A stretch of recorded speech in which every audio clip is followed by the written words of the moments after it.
Hi, I'm Ken Jr. and welcome to TrainWorldTV. Here you'll find the latest and greatest in model trains. If you're a returning subscriber, welcome back. And if you're new to our channel, we're glad you're here, and I invite you to click the subscribe button and hit that bell notification so you'll never miss a video. Now, we'd also love to send you exclusive deals and special announcements that you won't find anywhere else. So be sure to sign up for our emails, TW Text, and stay connected with us on Instagram, Facebook, Twitter, and TikTok. Don't forget, you can shop online at TrainWorld.com for all your model train needs. Now, without further ado, enjoy today's video.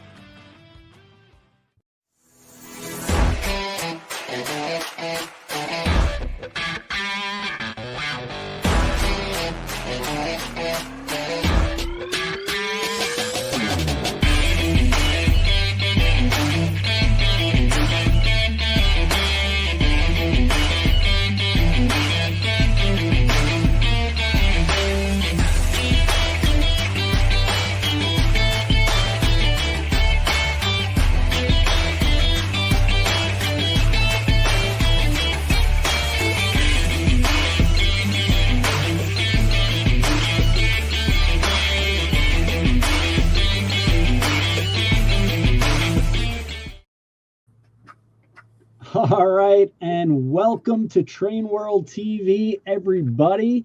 And we have a very special night tonight for TrainWorldTV, and we have KATO. KATO is in the house. Joel and Charles are here, as well as our good friend Tony Cook from Model Railroad News. And fun fact, Tony did have a birthday recently, so we got to sing a little happy birthday to him on this live air stream. And but how are you doing, guys? I'm doing fantastic. How are you, Ken? All right. Over here. Thanks for having me tonight. Really excited on the KATO stuff. The Pioneer Zephyr, Pioneer Zephyr, Pioneer Zephyr. Oh yes, the Pioneer Zephyr. You know. That's right. And Tony, what better way to celebrate your birthday than KATO announcements? You know we can. It might have been a couple weeks ago, but you know. Well, that's good. Everybody's giving kudos to Tony. So great stuff. All right. So Joel and Charles, where do you want to start tonight? Well, we'll start with Tony's favorite model. You know, he's already announced it, so we might as well talk about it.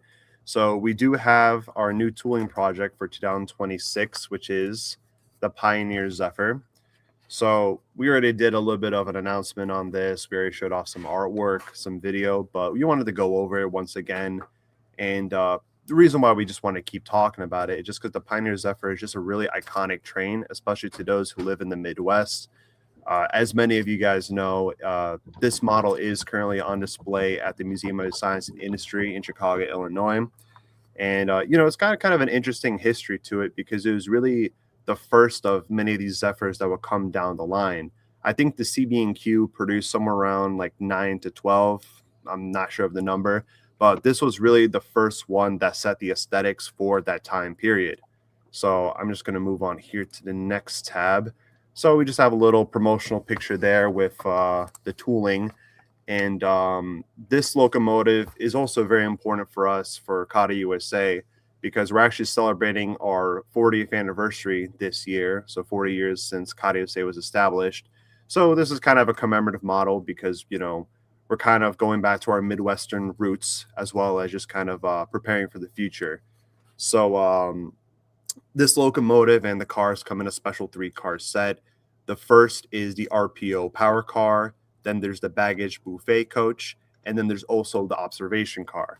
And I'm going to find a way here to where we can show Charlie because he's on the layout right now because he wants to show off the running capabilities. You on there, Charlie? All right, Charlie is ready. Ken. All right. Let's grab Charlie. There he is. So this is the main RPO power car here in the front, and it's got a very streamlined design because when this locomotive and the cars were introduced, it was the 1930s where railroads were kind of failing in the eyes of the public. It was the Great Depression, and also automobiles were just gaining a lot more popularity. So a lot of people were just kind of skipping on the train. So when CB&Q put together this consist, they really wanted to make it something futuristic, something that people would not see before. And that's kind of why we have this futuristic streamlined look. And I'm trying to see here. So we can see it running around the layout. So just like the real life prototype, this locomotive is articulated. So that means that the truck is in between each cars. These were called Jacob's bogies at the time. And it was a really revolutionary way because to operate the locomotive, because it really brought down the operating costs and just made the whole consist a lot more lightweight. So on the KATO model, you're going to be able to couple it up pretty easily. It's very similar to our Shinkansen systems that we have for some of our Japanese models, to where you can just kind of plug them together. And yeah, this is going to be a little 3-car bookcase set.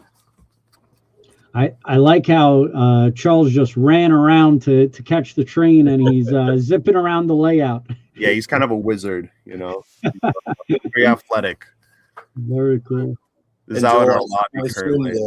The first car's powered and lighting for the all three? So there are 3 versions of this. Well, actually, more of them. So we got the DC one, which is the one that's going to be coming in December of this year. And then later on, we're going to have the DCC and then also the DCC and sound. For each of these options, you also have the option of getting lighting with them. But straight out of the box, you're going to have a push and pull lighting system in there. So the front light will turn on when it's going forward. And then the back light's going to have red tail lights. And then the other way around, or vice versa.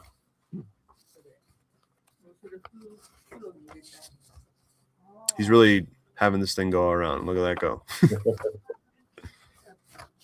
It is such a cool train, such an iconic prototype. I mean, as you mentioned, kind of the first of that streamliner era, and set the stage for all the, and you guys do a lot of the Burlington, like the Silver Streak, you know, the E5, E6s in N scale and such. You have a lot of those neat models. So this is a real fun piece to add to KATO's N scale.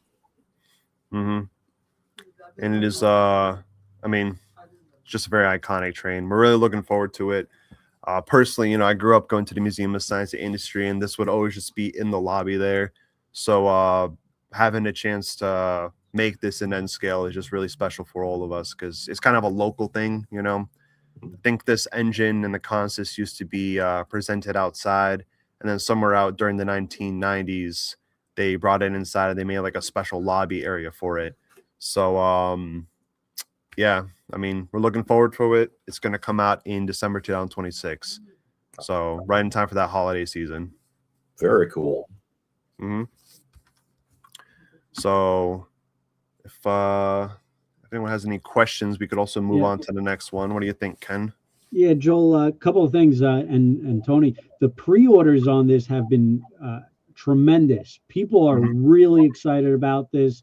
You know, they're really amped up. They're excited. They want to order it. They want it to come in stock right away.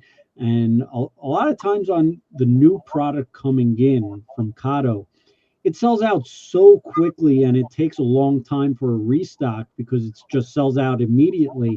And just a perfect example, the Abraham Lincoln just came in, and I had to wipe out 3 distributors, and they didn't have much left, but we're already close to sold out on everything that we came in, and that was a huge number, that batch that came in. So make sure you get your pre-orders in. It's really important, and especially on the hot new KATO stuff. So really neat on this. And Joel, there was a good question on the lighting kits. I'm not sure if you know this, or maybe you need to run it with the technical, on if they'll use existing KATO lighting kits. They're going to be using the standard lighting kits for this. Okay. So whatever's available already, they'll work in this. Okay, great. Mm-hmm. All right. With that being said, we can move on to our next. Oh, we have another. And yeah, just on price point, I'm not sure the list price exactly, but if you head to trainworld.com, you could type in the number or KATO Pioneer Zephyr, and we should have a price on it. I believe that the price for it, MSRP is $199. So if you go to TrainWorld.com, you'll be able to find it for less than that. Yep. And Joel, you said it's a bookcase release, so it will be in like the green vinyl inside, like a slipcover with like that artwork on the front or something. Yeah, we haven't announced the sleeve for it just yet because it's still under development, but it's gonna be in one of those kind of mini cases. So I'm not sure if you've seen some of the imported items that we carry sometimes, but it's a little bit smaller, but it's like the same kind of green mesh material. Tony's asking because he wants to start N-Scale Collectors magazine. Yeah. He wants to get himself a mint copy so he can sell it. He's running out of room on HO. So, okay. So he's got to downsize. That's quite the problem. Downsize. Yeah. Very cool. Very cool. Yeah, I think it's going to be huge. You know, you were just saying how you were scouring places for that Abraham Lincoln 1616 UP locomotive that just came out. Boy, I hope you're putting in the stock on this one, Ken, because especially coming out at the holidays, it'll be huge. Yeah. And two more good questions, Joel. Okay. Interiors, will there Yeah, there will be interior details, so like seating and stuff. Okay. And then do you know the kind of motor, or if it will be DCC ready? Will it allow a DCC board? So I think it is a 5-pole motor. When it comes to the drop-in DCC, I don't think we've established. We're still working on those details, right, Charlie? Yeah, so we're still working on those details, but it is going to be drop-in DCC. Okay, great. All right, I can move on to the next one. And this is another thing that is new for 2026. And we actually had to rush with these photos because they just came in on a little mail package this morning. But these are the Greenbrier .117 tank cars in N-scale. And this was probably the first thing that we showed off this year. And we got a lot of feedback from it. A lot of people really excited. And it is kind of a part of our new initiative for N-scale freight cars. We're really going to be doubling down on N-scale freight cars moving forward, and really wanted to start off with something that's very modern, something that can go with GEVOs, something that can go with ACUs, something that's seen on the rails today. So, you know, if you guys want to know a little bit of history about this tank car, so about 1/3 of old tank cars, they, you know, transport flammable materials such as crude oil and ethanol. And for the longest time, there was a standard called the .111. But after a couple of accidents and issues with those tank cars, they were removed out of service. So slowly but surely, the .117 tank car is becoming kind of the modern standard. So we decided to take a look at it, take a crack at it. And we're really looking forward to introducing these because, again, it's a brand new tooling. It is lightly weighted, so you can really add these up for a really long train. In a moment, we're going to be sharing some footage with Charlie on the layout. We have I think a 16-car consist going around, and it's smooth as butter. And in addition to that, these are a lot more durable. They have flexible piping throughout, so it's not going to crack if you just drop it one time. We don't recommend that you drop our stuff, but you know, if something happens, if it falls off the rails, you'll be fine. It is a really flexible, it's very durable, so you're not going to have to worry about that. And the most important thing about this is that it is sold in value bulk packs of 8 cars. So I don't think I have it with me here, but Charlie will show you guys later. But let me let's go to the layout real quick here, where Charlie can show it in action.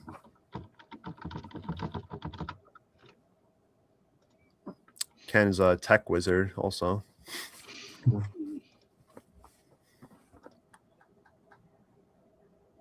And here we have the Abraham Lincoln, you know, a familiar favorite for Ken. That's right. Hold on. Look at that train spotting. Wonderful. So as you can see here, very, very long consist, very lightweight, but very, very durable. And I got to say that the design work for these tank cars, you know, they're really, really accurate when it comes to trying to replicate how the actual markings look. I've done some of the graphic design for these, and I got to say it's been many hours of staring at just like rail fan footage to really try to get these numbers right. I was kind of going a little crazy about it, but I think the result speaks for itself, and we're really looking forward to just continuing to do end scale rolling stock. It's something that we're looking forward to expanding on. They look sharp. The finish is nice too. It has a real metal like. You can kind of see the shine to them in the lighting there in your model train. Is that your office? You have an office with a layout like that, Ken? I don't have a layout like my office. Do you? Yeah, we got a couple of layouts. You know, we got an HO one. We got the one that Charlie's on. We got one in the warehouse as well. So we got some variety. Nice. Yeah, those look great. And boy, you see those trains, you always think like unit coal trains, but anymore I see these, oil or, ethanol, whatever they are, trains all the time. Oh, yes. The world runs on oil, But yeah, these will be arriving relatively soon. These are our final samples that we just received. So we're going to be expecting these models to come a little bit later this summer. So Charlie's actually running across the office right now. So we're going to have another visual on this. Even a close-up. There was a good question. The tank cars truck mounted or body mounted? So they're going to be truck mounted. It just helps with the easeability of going around on curves. Got it. And how many of you're selling them in 8-packs? Obviously, I assume each 8-pack has unique road numbers to the pack. And would there be multiple packs? You talked about you had a train there of 16. So how's the numbering going on those? And also, Charlie is ready to show off his stuff there on his camera. But yeah, we're having 2 8-packs available. They're going to be both GBRX. In the future, we do plan to do more road names for that, but every single car in this lineup, they have a specific number to it. They look sharp. I like you've got the red placards, the little diamond placard things on the ends and the corners there. Nice work. It was a lot of R&D to get these text placements in the right place, I guess. So you can kind of see there how flexible it is. It's very durable. Nice. You can show the underframe too, Charlie. There you go. Some underframe detail. So these are a great addition to, for example, like the Abraham Lincoln or any modern stuff that we're putting out currently.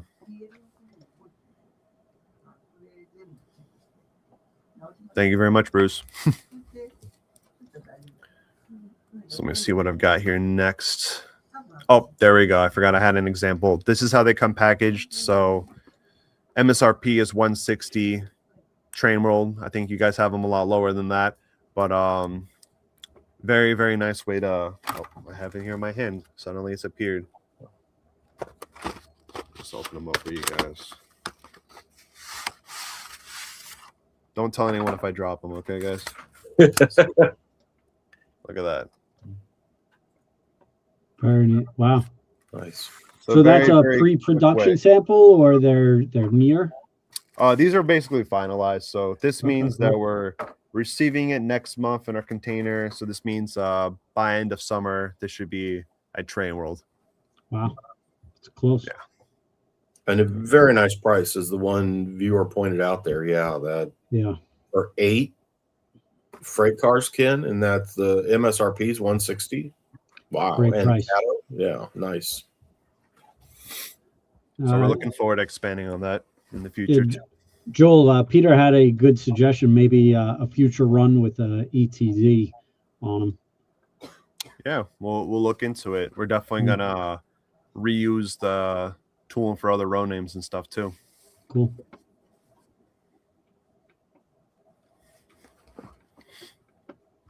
All right.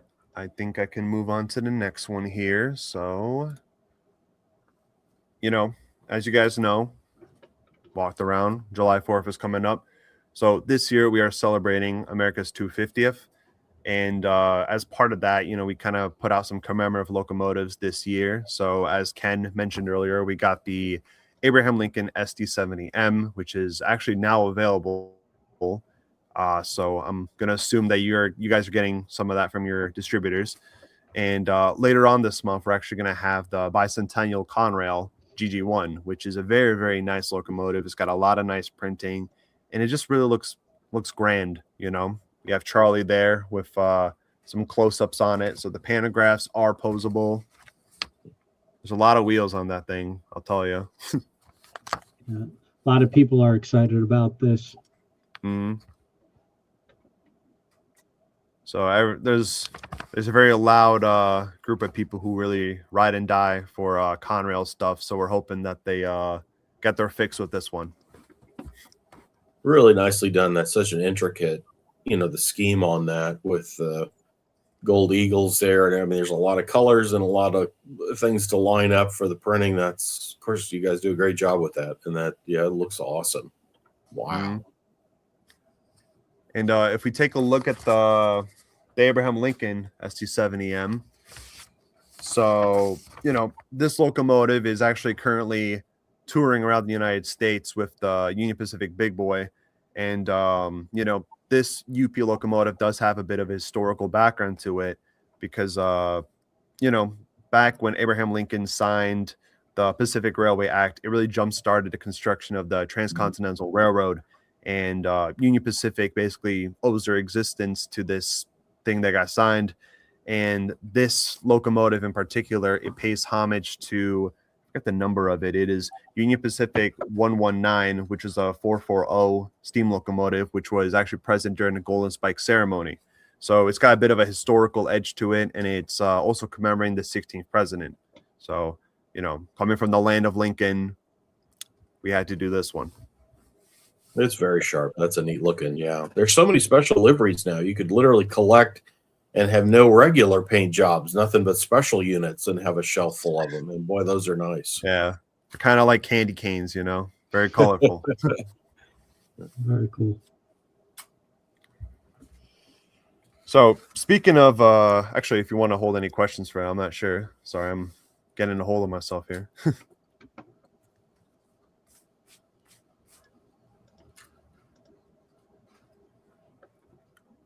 And you say the Conrail Bicentennial GG1 is this summer? I know that I've seen the Abe Lincoln. You send me one of those. In fact, my reviewers got it now.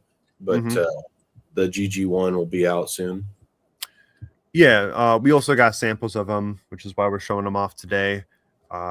We've actually got another GG1 that we're about to show you in just a moment. But this means that they're going to be coming around the same time as the Greenbrier tank car. So it'll be later this summer. So people will be able to celebrate with those.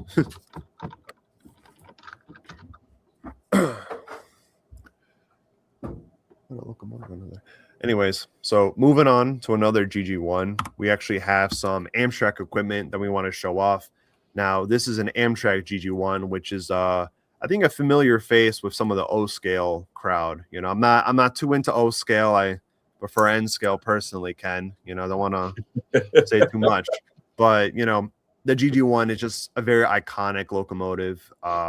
There was a time in the United States where, you know, electric rail did seem like the future, and we're kind of living in a different type of reality now. But, you know, this locomotive was initially built for the Pennsylvania Railroad, and it had a really unique Art Deco look. But, you know, after Penn Central blew up, you know, something happened to them. Amtrak and Conrail kind of picked up the pieces. So for phase one, Amtrak was running a lot of these GG1s on, I think, what they would call now the Northeast Corridor.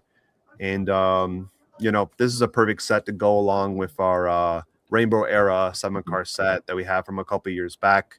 So it's a very historical look, and it's a very classic look to those who might have grown up with, you know, an O-scale model of this. Very neat. Actually, let me get the train cam. Oh yeah, we got the train cam.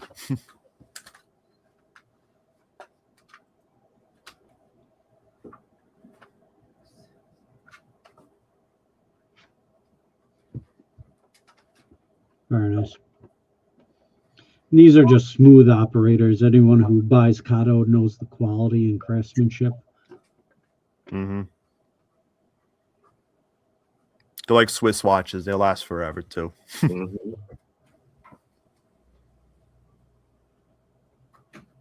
I mean, personally, I'm a really big fan of this Phase 1 livery for Amtrak stuff. I mean, I personally really like looking at old photos of the concerts that they were running because, you know, they're running, you know, Penn Central stuff, Pennsylvania Railroad stuff.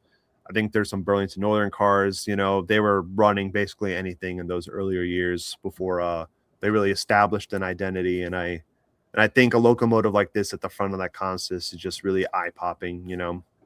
Conformity is always a nice thing, you know, with some of these passenger trains, but sometimes you want to just throw stuff together. So moving on to some more Amtrak related stuff, we have a recent arrival with our Phase 3 collection. So I've actually got a Phase 3 set right here. So these are now available along with the Abraham Lincoln locomotive. So Phase 3 was really one of the most iconic looks for Amtrak stuff in the United States. And I feel like the F40 has lived so many lives, but everyone always associates it with its Amtrak look. It's just really I guess you say, if you think of a passenger locomotive, you think of Phase 3. It's just very iconic looking. And, you know, in addition to this set, you know, we have the Phase 3 Superliners, and I think when Charlie's showing the consist later on the layout, you'll see that we actually produced a step-down transition coach, which is a new coach to our lineup. So it's the first time we've done printing like this, and yeah, I mean, we're big supporters of Amtrak stuff. We always love having Amtrak, and yeah, I think Charlie's getting to the layout now, so you actually be able to see them in action. And this set has the F40 with the ditch lights cut into the nose, doesn't it? Yes. So if you want the ones with the ditch lights, yes, with the ditch lights, you'll have to get the 4-pack for it. The single units don't have those. We have our eye in the sky right here. Okay, there's some trouble on the main line, perhaps. There we go.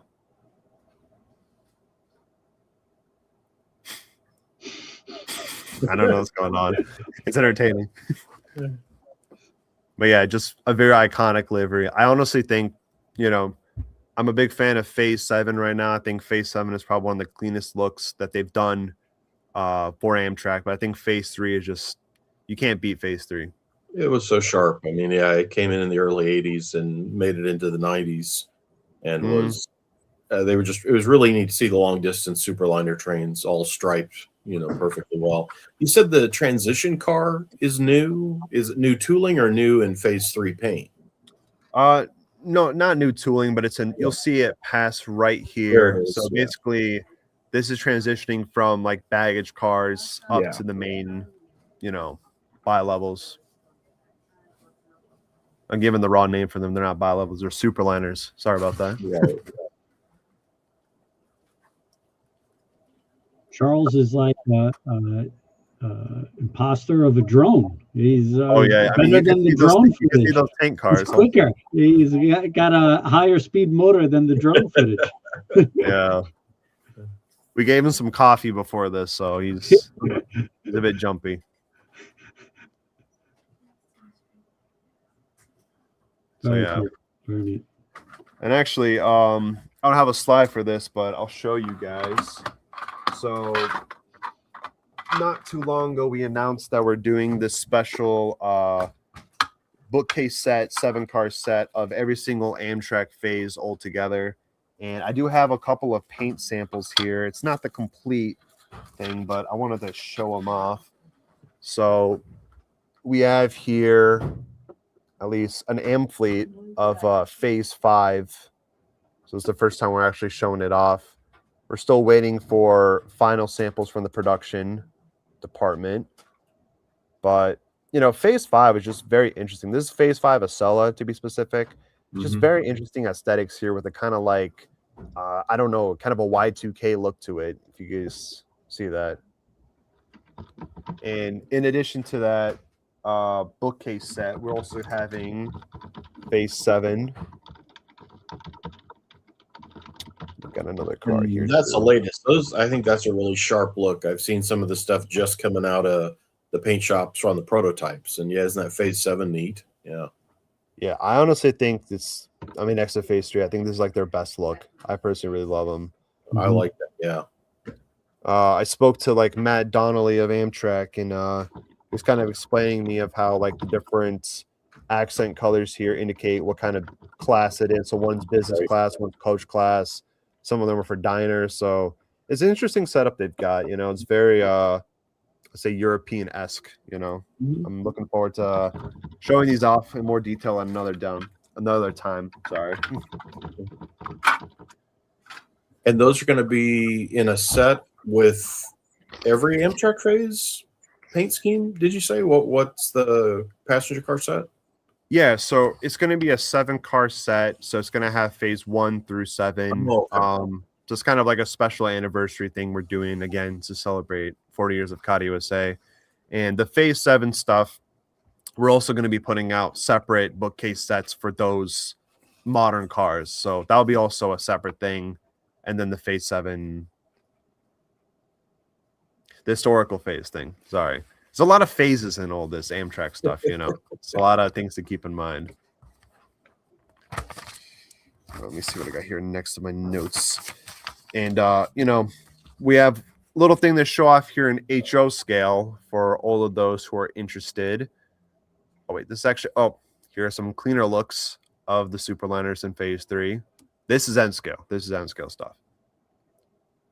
But then if my next slide is correct. Okay, it's not correct. There we go. HO scale Viewliner 2s. These are out now. They're shipping out. I think they're available at TrainWorld right now. And this is our recent, most updated tooling for HO scale. So, you know, these model features metal weights to give some prototypical heft. You got optional kinetic couplers to allow for close coupling. You can upgrade them with interior lights and illuminated marker lights. And it's very, very smooth running performance. So I've seen a lot of people add these cars to their Superliner consists with, you know, these cars, as well as mixing and matching with some of the Walther stuff that's out there. Yeah, these did very well. A lot of people excited about this batch. So if Charlie could show them off real quick. There's 3 body styles. I've got Kevin Holland, that's the editor of Passenger Train Journal, is reviewing the set of 3 of your HO Viewliners for Model Railroad News. And it's there's a diner, sleeper, and what's the other car, Joel? I know there are 3 body types. You know, I've worked on a billion Amtrak cars. So let me actually, if Charlie wants to turn on his mic for a quick second. Bag dorm. That's it. Okay. Yeah. Okay, there we go. The man in the skies. Thank you, Charlie. Yeah, baggage dorm, and then the sleeper and diner. And boy, they're sharp-looking cars. The finish is really nice on them. I think it's really interesting that they, you know, I mean, I'm biased now because I just told you guys how much I love Phase 3. But I think it's really interesting how they incorporated this kind of Phase 3 look, you know, in a modern setting. I really do think they'd make them look like real crisp looking, you know.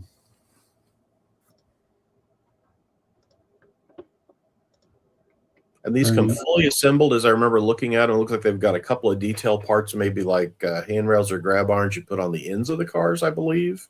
But yes, there are a couple of detail parts. Yeah, that's how they come right out of the box. And yeah, with the window inserts that have the nice tinting to them that look authentic, and then the interior stuff. They're sharp-looking cars. And you could also upgrade them with lighting kits, as previously mentioned, which, you know, realistic for some nighttime runs.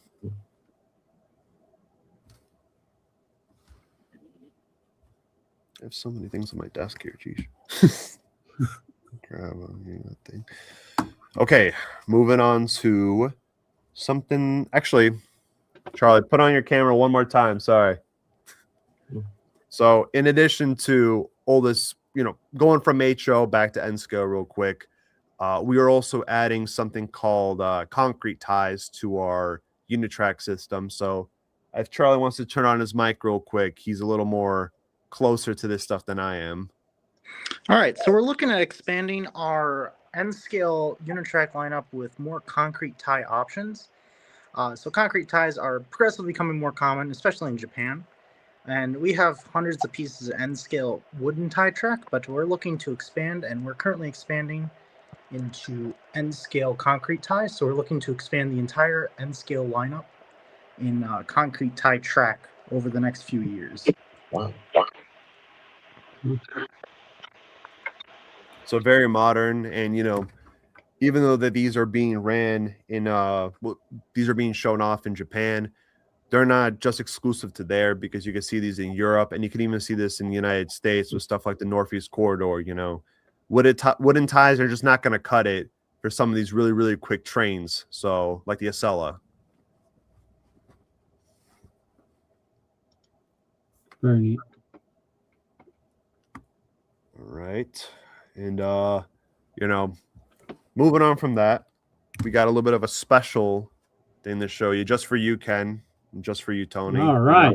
This is a little special birthday gift, we're a bit of a sneak peek. Okay. So we're actually going to be running. Oh, look, I forgot. I had this wonderful slide. Look at that. Drum roll. Can you need the little thing to press the button to do a drum roll?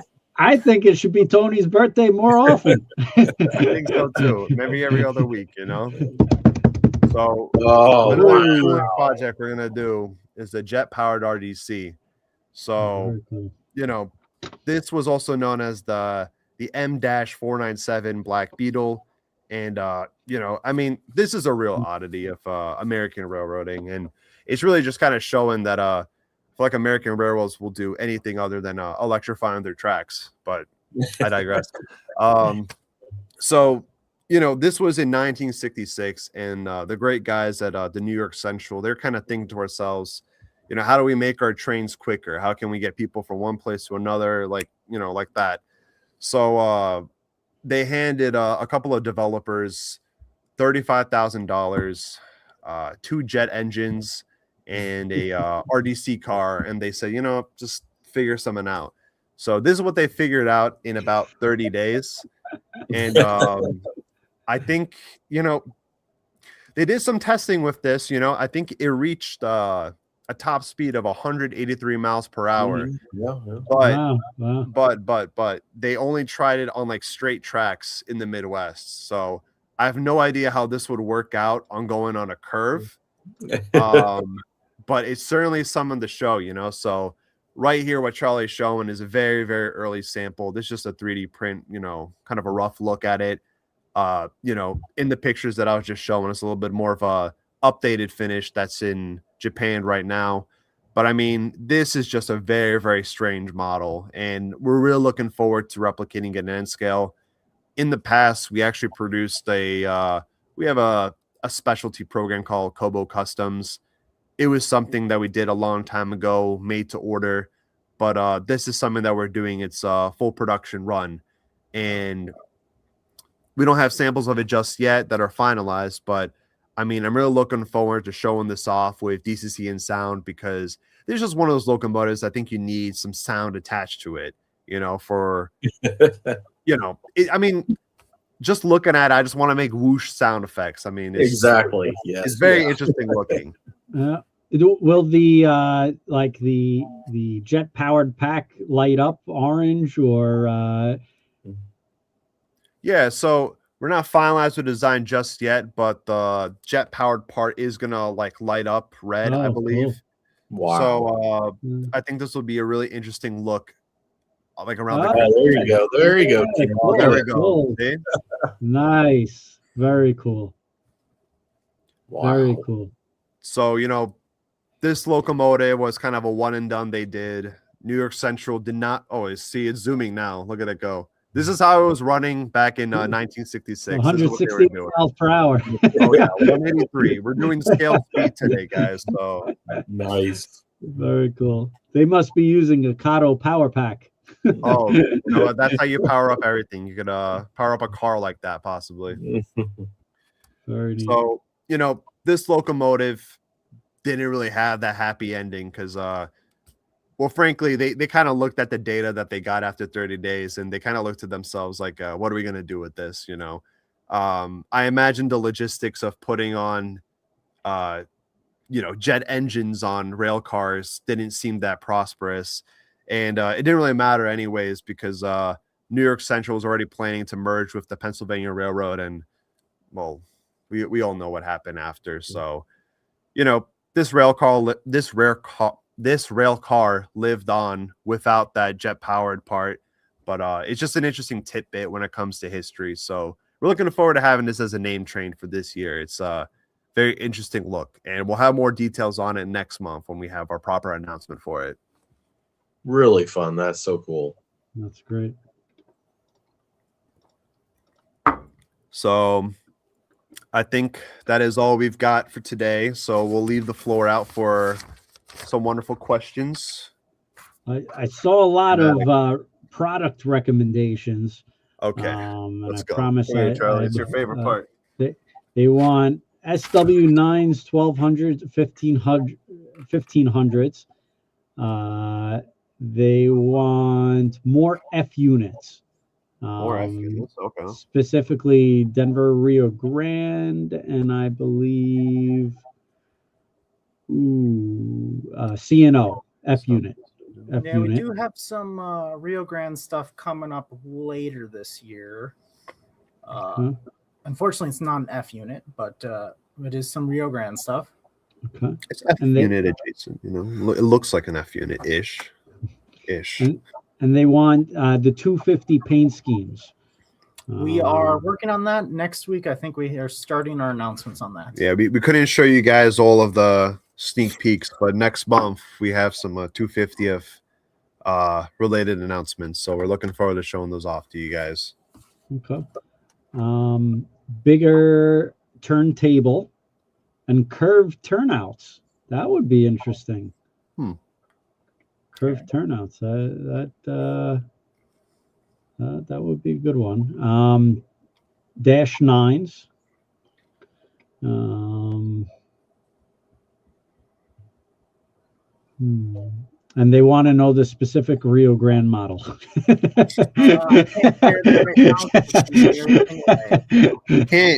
got to leave some surprises for you guys.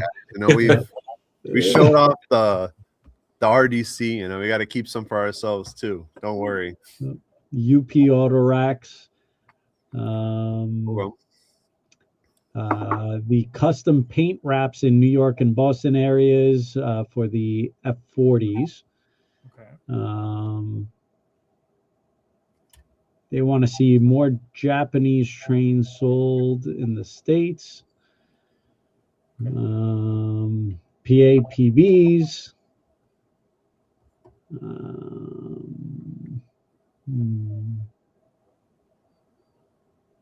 Amtrak Bloody Nose GG1. A GM Aero train. Okay. GM Aero train. That's the bus one. I think he mentioned Concorde made one decades ago. So it may be time for a refresh model. I think they have one of these out in Wisconsin, if I'm not mistaken. Yes. And there's one down in St. Louis as well, one of Rock Islands. Yeah. Lots of road names because nobody ever really owned those. You can put Pennsy, New York Central, Rock Island. I mean, Rock Island finally took them all, but when they were demonstrating, it was UP City, Las Vegas. So yeah, there's a lot of neat things there. I thought the new we've got a big review in Model Railroad News of the Canadian Pacific Military. Are they 70 ACUs? Yep. Yeah, SU-70 ACUs. They look awesome, and I just got that orange Hapag Lloyd. Canadian Yes. Pacific one, boy, all of those are, the special livery ones are really sharp looking. Very nicely done. And I love that HO Metra 149 in that dark kind of paint scheme. Is it black or dark blue? And that was a really sharp.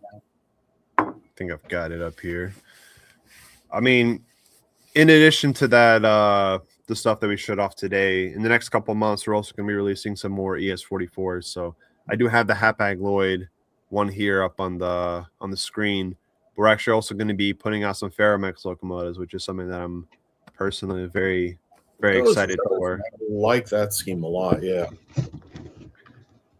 Yeah, we've just been having kind of a trend internally, to doing a lot more paint schemes or looks that we haven't done before, because everyone's got their favorite road name in Union Pacific or Canadian Pacific or any other railroad, but kind of spicing it up once in a while is also cool too. So we've really been happy of how people have been responding to the ACUs. I do believe the sound ones are going to be coming out sometime soon. We'll be releasing shortly. We're still producing them internally here, so. We also got a Fox. This is also producing. Look at that. A couple of things. The big boy, rumor has it, KATO is now sold out. Yes, we are sold out. We do have plans to remanufacture, but it is going to be January of 2027 by the time we can get that on our production schedule. All right, so make sure if you're looking to get a big boy, make sure you grab it now while there are limited quantity in stock. It's going to go quick, especially with the big boy on tour. And just wanted to show off these surf liners. This was really popular and a great set that they made. Really neat. I have it on standby. And then I will stand by. Also, don't forget, make sure you grab Model Railroad News. If you haven't subscribed, make sure you subscribe. Tony does a really great job with all the magazines and Model Railroad News. I get it myself, and it's my Bible. So this edition over here is actually of KATO's N-Scale Milwaukee Road Olympian Hiawatha. So he does a lot of great stuff and does a lot of great reviews with KATO as well. So make sure you head to the modelrailroadnews.com website and subscribe. It's a great thing. I read my Model Railroad News and I drink my cup of coffee, and I'm ready to go to work. What's better than that, Tony? Exactly. Ken gets a special subscription where I tell him, it's like, have you got these? Wait till you see these. Make sure you order a lot of these. So by the time he gets a magazine, I've probably already bugged him about a handful of things that I you include a stock list with every magazine, That's what it is. But that's good stuff. And this car is just so awesome. Look at those windows on it. Just really neat. Yeah. That did very well. Yeah. KATO makes so many awesome passenger car, different model sets, and that was a real beauty. Yeah, with the FP7s up front. Yeah, nice. All right. Yeah, we're really focusing on passenger cars this year. We got tons of Amtrak stuff coming. We really want to make sure the rolling stock is there for sure. Great stuff. And we're definitely getting a lot of requests for the 250 stuff. So make sure you don't wait too long on that, and spritz in some announcements on that. And this Denver Rio Grande guy is really they're committed out there, California. The sun gets to them, That's right. So make sure you get it going. But this was great. Joel Charles is great seeing you, and Tony, I feel like it's been forever with you. We need to back on more often. Yeah, we're so busy. Joel, you guys, Charles, your videos and stuff you do for KATO are it's a lot of fun. And as Ken knows, that is such a neat part of the hobby, because that's what we're having fun. I mean, all of us, it's our job and also our hobby. Mm-hmm. And you guys, that really comes through. That Joel, your video, when you first started doing those, I'm like, who is this guy that KATO got? Oh my gosh, what is he doing? And then I kind of get the tone of it, and it's like, this is good stuff. It's fun. So, and that's what we're here for. So no, it's cool. Trains are things. Remember, guys, it's a hobby. You know, we gotta smile a little bit. We gotta have fun. You know, right. And it comes through. That's really awesome. It adds to the excitement of the products. So very cool. Yeah, you guys are doing a great job. So we appreciate both of you, Joel and Charles, and the whole KATO team. I don't see Junpei there, but give a big shout we're out. the only ones in the office right now. You know, that's how we're committed to this. That's right. Great job. So we appreciate that. And make sure, if you're looking for some KATO trains, make sure you head to TrainWorld.com.